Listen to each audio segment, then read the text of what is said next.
Joseph C. Dorsey cites a coolie-on-coolie homicide that resulted from a sex-based slander.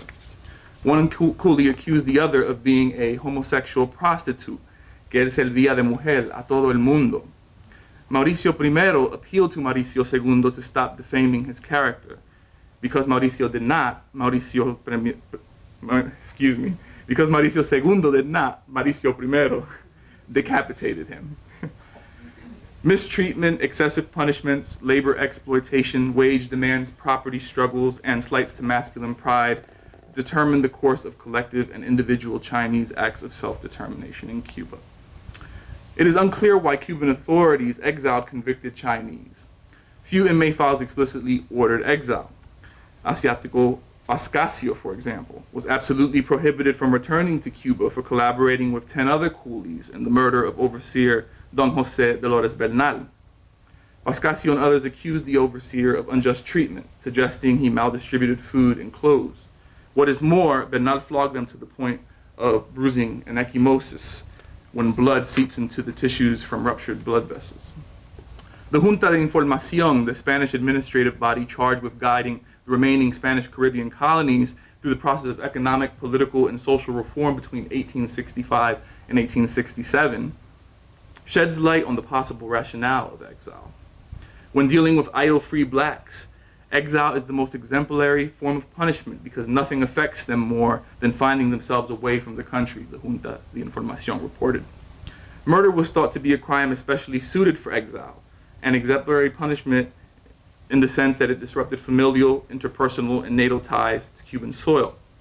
The junta deemed Afro-Cubans worthy of exile, and the same punishment apparently applied to wayward Chinese. Contracted Chinese convicted of homicide in Cuba were sent to Puerto Rico, but also Samana, Santo Domingo, Ceuta in North Africa, and Fernando Po in the Gulf of Guinea. Some even faced the death penalty. Eusebio III, originally from Macau and residing near Sagua La Grande at the time of his arrest, was transferred to Santo Domingo. 5 years into his sentence in 1869, he killed a military corporal and spent the last moments of his life gasping for air in a strangling machine. And this broader Caribbean map is just to highlight Havana. You can't really see the peninsula here off the northern end of the Dominican Republic, Samaná and San Juan. This Spanish Caribbean network of prisons. A colleague of mine is actually doing research on the southern connection between Mayagüez, Santo Domingo, and Santiago, which would be a different twist, but we seem to be on opposite coasts, right? To give you a sense of how this movement works and how it's facilitated by proximity. And then this next image is the strangling machine, which I just cited. This is obviously not the coolie image from 1880. And what the strangling machine does is it iron pike is slowly twisted to the point where it ends up breaking the vertebrae in the neck, causing death, but a very painful one as you lose air in the process. When convicted Chinese arrived in Puerto Rico, Spanish Army Segundos Jefes retrieved them from mailboats, escorted them to one of San Juan's prisons, and profiled them at the hosting institution. Class and color figured prominently in the central booking process. A sample of 35 inmate files, spanning the years 1859 to 1884, reveals that all incarcerated Chinese had participated in homicides and were on average single young males aged 20 to 40. Most of them had worked in agricultural settings in Cuba, primarily in the fields, but also as cooks and sailors. Segundos Jefes logged coolie skin tones in the following way. Racial diagnoses range from yellow, white, good or bueno, copper, and Chinese to de su clase, de su raza, dark, pale, and trigueño. When compared to a larger sample of 200 inmate files, we find that incarcerated Chinese were racially compatible with Creole Puerto Ricans, at least from the point of view of the jailers. Only one Chinese inmate was identified as Chino, Chinese, but even this term throughout Latin America and places like Peru implies mixed raceness rather than Chinese outright, right? Usually, however, in Puerto Rico, jailers collapse the Chinese into darker racial categories, so there is a lot of blurriness with the racial borders that we're dealing with here. Incarcerated Chinese in Puerto Rico had origins in Canton, Hong Kong, and Macau, as I mentioned earlier, seaports located on China's rice and tea producing southeast coast. Some were from borderlands and interior China. Asiático Silvestre II hailed from Saichan, perhaps Saichang of modern-day Myanmar. Asiático Augusto was from Siranju, perhaps Sinanju in contemporary North Korea. Asiático Valero's place of birth is identified as Sinanquang, likely Sinan in the modern-day interior province of Colegio. Several had roots in places not instantly recognizable, such as Asiático Leandro II, whose place of birth is registered as Polo, which may be a reference to modern-day Xiameng and Ximing, Fujian province, on the mainland side of the Taiwan Strait. So this constant crossing of political boundaries, even in China itself, I think, is noteworthy and something we have to seriously take into consideration if we're going to talk about this group in diasporic terms, for example, and perhaps where diaspora begins, the first dispersal being an internal dispersal as opposed to just one in exile from the country. And of course, subsequent dispersal from Cuba to prisons in Puerto Rico, adding another layer within one generation. Chinese prisoners in Puerto Rico worked on the Carretera Central, which you get a sense of here. This is the typical trajectory of that Carretera Central. While toiling on this public works project, many of them suffered from smallpox. They died of diseases and ailments such as anemia, tuberculosis, epilepsy, pulmonary colds, hepatitis, diarrhea, testicular gangrene, and elephantiasis. Chinese inmates passed away at worksite infirmaries. Asiático Fabián I, for instance, died at the Cuomo Infirmary. Priest Antonio Perdomo, stationed at San Blas Church, noted in May 1875 that he had ordered the interment of Fabián. Fabián had never been baptized. 3 years later, in July 1878, Priest Gabriel Rodriguez Seda arranged the entombment of Canton native Asiático Cirilo II.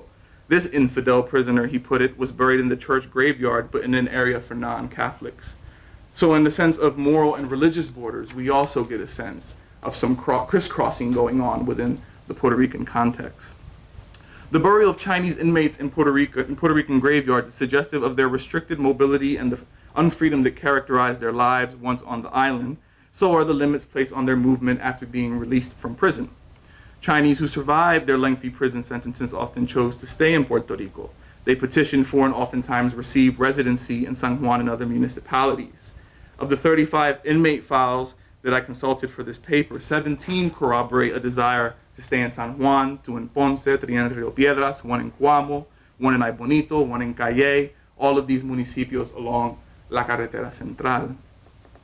Of the remaining 10, 4 passed away, 1 committed suicide, and 5 returned to Cuba on board the very same but similar steam-powered boats that had delivered them to Puerto Rico in the first place. Benito, for example, arrived in San Juan in June 1872 and 12 years later decided to return to Cuba. The factors that pulled former prisoners like Benito back to Cuba are difficult to discern, though it is likely a sense of displacement figured into their calculations. They may have preferred to immerse themselves in nascent and relatively stable Chinese communities in Cuba, a return to diaspora, if you will, rather than face an uncertain future in Puerto Rico, which signaled communal fragmentation. Many Chinese remained linked to their homelands regardless of the host land they found themselves in. In an image that graces the cover of an 1871 pamphlet written by British Guiana's Chief Justice Joseph Beaumont, for instance, one coolly constructed communal similarity and difference through art. East Indian coolies are grouped to the left in the image. On both sides of the staircase, plantation managers and their sons draw blood from the hearts of Indian and Chinese coolies, signaling their similar predicament, as well as their arms being tied behind their backs, their helplessness. In the foreground, a pliant Indian takes charge of the property's cattle. To the right, an unruly Chinese attempts to escape from and is disciplined by a driver. While the attorney of the absentee landlord seated on the porch thinks about his English clients, the Chinese coolie at the bottom of the staircase recalls his elderly parents in China, the mother decrying her lost son and the father pleading for his return. Runaway slave Esteban Montejo offers a different interpretation of the Chinese when reflecting on enslaved life in Cuban barracoons. He considers them standoffish, and compared to the Masundi Congo proclivity for witchcraft and flying in the sky headed for their homeland, the Chinese did not fly, nor did they care to return to their homeland. This discrepancy between the two kinds of memory is interesting in itself, but I won't get bogged down in that here. Another thing that Esteban Montejo brings up is the issue of suicide, that the coolies sure did kill themselves. Sagua La Grande court records corroborate this pattern and link it to Chinese belief systems, martirio mediante el cual pueden alcanzar la vida eternal. Suicide was common in Puerto Rico as well. In the mid-1880s, prison officials extracted a corpse from San Juan Bay. Some convicted Chinese interpreted suicide perhaps as a path to spiritual freedom. Other Chinese inmates relied on opium to deal with their precarious situation. In 1881, two fought over opium, cooked opium, in fact. It is probable the Spanish mailboats responsible for transporting Chinese prisoners from island to island also transported opium. Perhaps the Chinese smuggled the drugs themselves. They were, after all, leaving a society in Cuba where opium was readily available. In Sagua La Grande, for example, the Chinese ran Tacon Street, which was characterized by various Chinese-run shops and opium dens. Chinese also suffered many brutal corporal punishments while incarcerated, comparable to people of African descent. In December 1872, Canton native Antonio I suffered a flogging for stealing money from a prison official, not to mention for being an obsessive gambler. In July 1873, at the Presidio Provincial, Asiático Julio II was punished with a cattle cord for disrespecting the brigade captain for whom he worked. By way of conclusion, this paper has presented a few of the many kernels of the Chinese experience in 19th century Caribbean. The Chinese prisoners who ended up in San Juan traverse a number of borders to get there, including the multiple political borders of Imperial China and the Spanish Caribbean, as well as the bodies of water separating these land masses. I think we take for granted those kinds of borders today in this increasing age of commercialized transnationalism to an extent. In the homelands and the host societies, they reckoned with conceptual boundaries, that is, embedded class, gender, race, religious, even scientific hierarchies, specific to the context in which they found themselves. And sometimes, as we have seen, these were blurred. The color categories used by jailers in Puerto Rican prisons to classify the Chinese, and the spatial layout of parish church graveyards, where some prisoners were finally laid to rest, throw this last point into sharp relief, I think. These were only some of the many borders crisscrossed by Chinese labor migrants incarcerated in Puerto Rico, and as this research continues, I'm sure there will be others to account for. Thank you.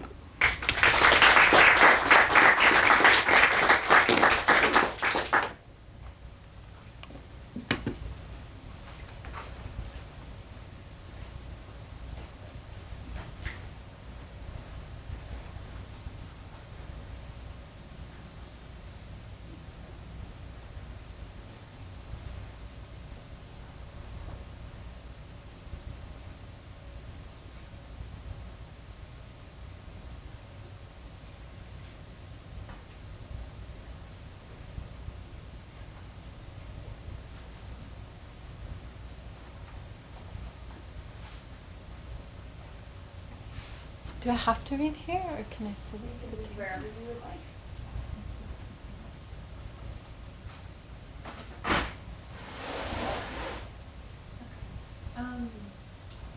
Thank you for this opportunity. And thanks to LACIS also, as always, for support.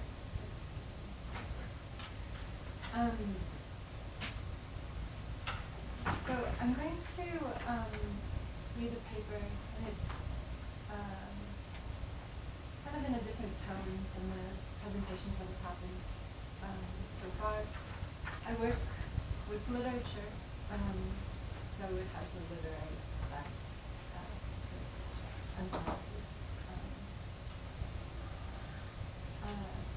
So the title that I have, but it's still in process, as is all of the work, is Voyaging the Route, Erotic Representations of Trans-Pacific Desires. So, in his well-known text, Marvelous Possessions, Stephen Greenblatt defines the experience of wonder as it can be read in the diaries of Christopher Columbus, as a state that is not a steady state, but that is inherently unstable. a shifter, not only the sign, but as the principal instigator of movement. Green-black connects Columbus's sense of wonder back to the medieval metaphor of the locus amanus, which is a pleasant or pleasurable place that often takes the form of a garden or landscape of delight. To look, mirar, at such a place is to wonder, maravillar, and through this gazing and wondering comes the sensation of longing for a paradise that is lost.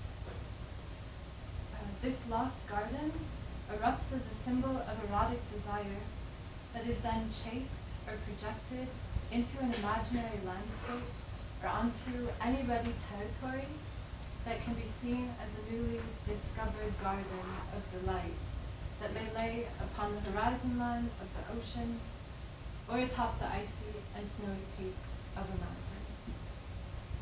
In this presentation, I want to sustain this unstable sense of wonder in order to see and ultimately question the ways that wonder creates instability around itself and the various consequences that occur in response to this wonder-induced instability.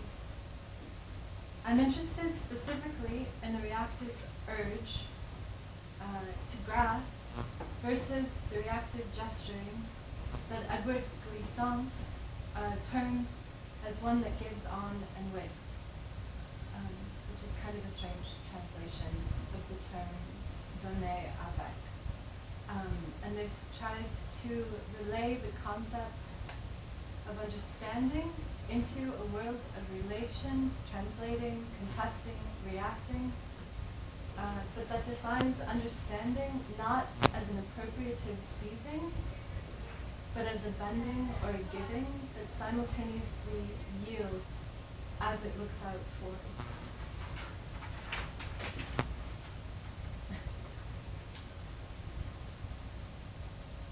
In this presentation, I discussed three main texts, beginning with a foundational consideration of the transfer of metaphor in the late 15th century diaries of Christopher Columbus to the early 20th century travel writing by the adventure writer Richard Halliburton, specifically in his book, The Royal Road to Romance. When faced with the unstable sensation of wonder, these texts both engage an imperialist discourse that tries to localize the erotic sensation of wonder by means of a projection of the metaphor of the Garden of Delights, of earthly paradise, which is figured as a feminized and othered body unto a new or foreign territory, the Caribbean, the Americas, Japan, respectively. This rhetorical projection, in turn, is what justifies that the colonizer or imperialist traveler take possession of this territory. The third and final text that I will consider is a recently published novela corta titled Palacio by the Puerto Rican author Sergio Gutierrez Negron. This text immediately evokes a sensation of longing, of wanting, of desire, of searching for something that is lost. And although the narrative is propelled forward by various attempts to resolve this sensation, this longing, it is sustained by the constant impossibility to reconstitute this absent object of desire within the imagination.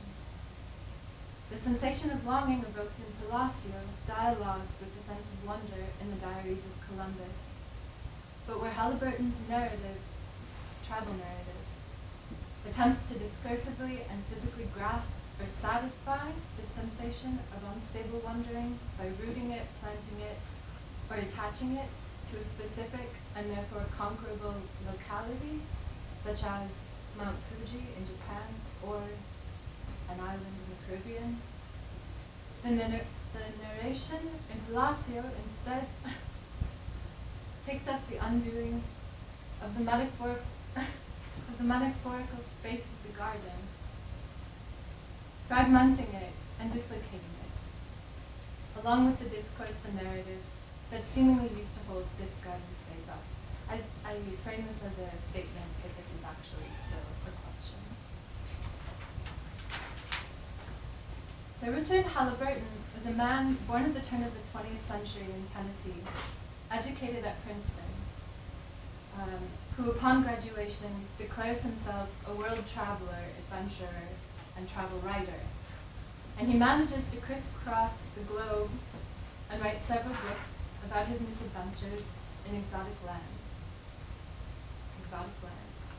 Before meeting his death on an old unseaworthy ship, a real Chinese junker, that sank as he tried to sail it from Hong Kong to San Francisco.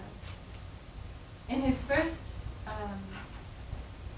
travel narrative, published in 1925, titled The Royal Road to Romance, in a chapter titled Welcome to Japan, Halliburton writes that after getting both American and British governments to issue him special passports, which thus at one swoop circumvent the passport nuisance all transients endure, he is allowed to board a ship bound for Japan. And this is Halliburton's description of the inside of this ship.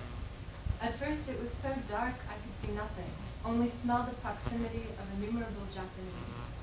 Gradually the hold became clear, and I saw row upon row, tier upon tier of Japs, all lying side by side on hard, uncompartmented bunks, all smoking, expectorating, all eating. Instantly, for the first and only time in my life, I became seasick.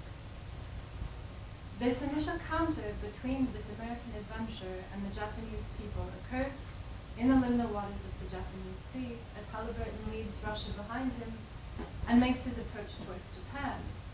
With his arrival by sea, in a theatrical, sarcastic, wittily seditious way, Halliburton insists on possessing the correct legal papers required for entry to the Japanese immigrations and customs officials, who barely understand his English and who cannot read the documents waved before them. In a flash of official letters with stamps, eagles, and seals, Halliburton manages to blind and bypass the Japanese authorities and enter the country. Although he is followed briefly by a Japanese spy, who he is quick to evade.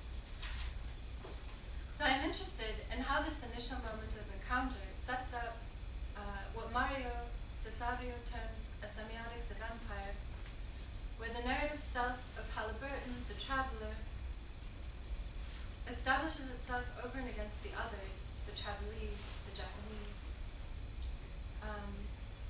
And Cesario says that this delimitation of the terms of the encounter has been produced by narrative assignation. The narrative traveler and travelee coincide, respectively, with the political same and other as defined by metropolitan hegemony. The other becomes an erasure of the other as such, and an inscription of the allegorized other, by a seeing gaze that does not register its being seen. End quote. The discourse that Halliburton establishes by his narration of his travels to the exotic and foreign land of Japan very blatantly engages with colonial and imperial discourse. Halliburton's text evokes the text written about the initial discovery of the Americas as related within the diaries and shiplogs of Christopher Columbus. Halliburton's descriptions of his physical traveling reenact Columbus's movements, the sea voyage, the experience of the ship, even the experience of the liminal space of the shoreline before making landfall, and finally, the gesturing with official papers to emphasize their legal importance and the insistence on the signification of the signs and stamps on the documents that each respective traveler, Halliburton, Columbus, possessed in order to burst upon the new territory and claim a right to be in the newly traversed space regardless of the local people or authorities. Halliburton's reenactment of Columbus's voyage is echoed by a narrative mimicry or a discursive repetition of the rhetoric established in the account of Columbus's journey to the New World. This occurs specifically in dialogue with the discourse of the wonders of the East, of Asia, and more specifically of the wonders to be found in Japan itself, in a process that turns the other into a feminized body of desire, metaphorically speaking. In his well-known text, Marvelous Possessions, questions again, Stephen Greenblatt points out that Columbus's equivocation of Cuba as Japan is based off of an experience of wonder. And I quote Greenblatt, Columbus may strive to arouse wonder because marvels are inseparably bound up in rhetorical and pictorial tradition with voyages to the Indies. That Columbus singles out Cuba in particular as the probable site of the authenticating wonders of the East is probably a reflection of the hope Columbus recorded in the logbook that this island, toward which the natives seemed to be directing him, was Japan, or Satonga, as Marco Polo called it. And I believe so, Columbus wrote, with a blind conviction born of wish fulfillment, according to Greenblatt, because he believed that it is so, according to the signs that all the Indians of these islands and those that I have with me make, because I do not understand them through speech, that it is the island of Satonga of which marvelous things are told. End quote. This quotation reveals an equation between marvelous and desirable things that can only be found in Japan or Cuba if you happen to be lost. I am particularly interested in Columbus's use of the metaphor of the breast, which appears in his diary, the account of the third voyage, where he writes that the world is not perfectly round, but rather has the shape of a pear or of a ball, on which is placed something like a woman's nipple. Columbus goes on to suggest that the New World is this erotic point of pleasure and the location of earthly paradise.